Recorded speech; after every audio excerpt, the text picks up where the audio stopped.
It's time for the latest from Germany's domestic football league, the Bundesliga. And for that, we are joined by DW sports correspondent Chris Harrington from our partner station Deutsche Welle in Berlin.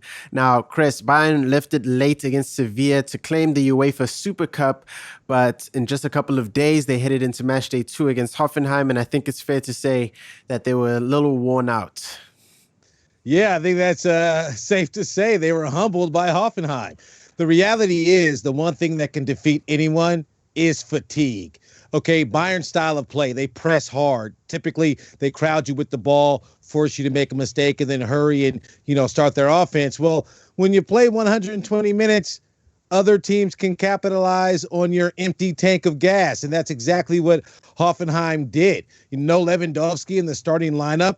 It's been a while since we've seen that when he was available, and Neuer has had better days between the posts. I was talking about this idea that it would be, an offensive battle between Gnabry and Kramaric. Well, Kramaric was the one player. The damage had already been done, but Kramaric nearly had another hat trick. He has 5 goals right now, remarkable for what Hoffenheim pulled off, because the last time these two sides met, they were defeated 6-0. Okay, so it just goes to show, when a team is running on empty, another team can step up and capitalize, because even no matter how much Hansi Flick, the head coach at Bayern, tried to downplay the energy, impacting the result, we all know that was a reality. The saddest thing of it all is their remarkable winning streak comes to an end. 23 consecutive wins, and obviously it was only, a time, before they taste defeat. I don't think they can, go so many matches without, getting beaten. But the idea that you get beat because you're tired, you bring a lackluster 11 on the pitch, it's kind of sad to see, but that's the reality. The big important match on Bayern is the Super Cup domestically versus Dortmund in a couple of days. I mean, this is going to be the most important thing on Bayern's plate. And what about those Saturday matches? Both Dortmund and RB Leipzig were the visiting sides. Dortmund will probably be very disappointed, especially going into that Super Cup game. Yeah, of course. Leipzig and Leverkusen shared the spoils. It's good to see Leverkusen finally score their first goal this season, because, missing Kai Havertz and Kevin Folland, they have a lot of making up to do offensively. Now, Dortmund is a whole nother issue. Dortmund, you don't know to love or hate Dortmund. The funnest team to watch, and in this particular match against Augsburg, they had the ball more than, you could ask for. They had shots on goal more than you could ask for, but they left the pitch with nothing but what ifs. They had a penalty not called when Reina was taken down. Mats Hummels didn't convert when he had the opportunity, and it's just the same old Dortmund, the team that disappoints.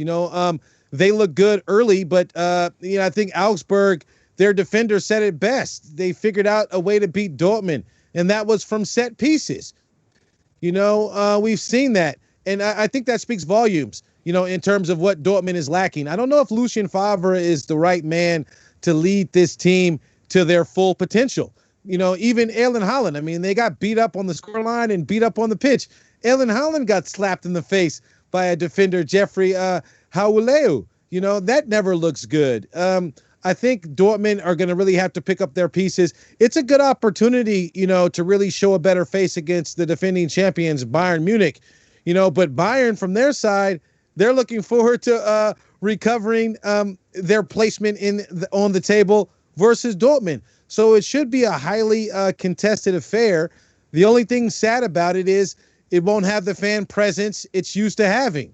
But all in all, it's about rebounding for the perennial top 2 teams. And the transfer window is nearly closed now. What's the latest coming out of Germany? Well, the latest Frankfurt, the latest is with Frankfurt. Their big striker, nearly 2 meters tall, Bas Dost. He's a favorite of Tottenham's Jose Mourinho. So maybe that deal goes through. We don't have so much time before the window closes. And on the flip side, Frankfurt's once stellar striker, Luka Jovic, he's fallen out of favor at Real Madrid. We all know that. He's barely getting time under Zinedine Zidane. and maybe he does make a return. I think that would really, give more potency to Frankfurt's offense, without a doubt. Frankfurt doing well right now, third on the table. These are the two things in terms of Frankfurt right now in the transfer window. Another thing, too, you can always mention Jadon Sancho. The latest is Man United. They're going to try to put their money together in a pot and see if Dortmund are willing to sell. If it's not Dortmund's number, I think that's unlikely. The last I saw, it was about 10 million shy of what Dortmund wants for the winger, so I don't think that'll materialize. But those are the two latest developments I've seen thus far. And before I let you go, has anything else hit your radar this week? Yeah, the first coach has gotten his walking papers, David Wagner at Schalke. The Royal Blue have been black and blue. They've been beaten badly this season through 2 matches, conceded more than 10 goals. It only makes sense that Wagner had to go. I'd like to see maybe another coach get an opportunity. Gerald Asamoah, was a player, for Schalke for a number of years. He coaches, one of their lower division teams. I think that might be a good call. I mean, Schalke can use whatever they can get to try to pick things back up because they are, a very popular club. They're facing bankruptcy and then this disastrous season right now. The only way for them to go is up. And I'll leave you with this. Loris Karius, I know this name rings a bell. The goalkeeper that cost Liverpool the Champions League final. Well, he's coming to the capital city.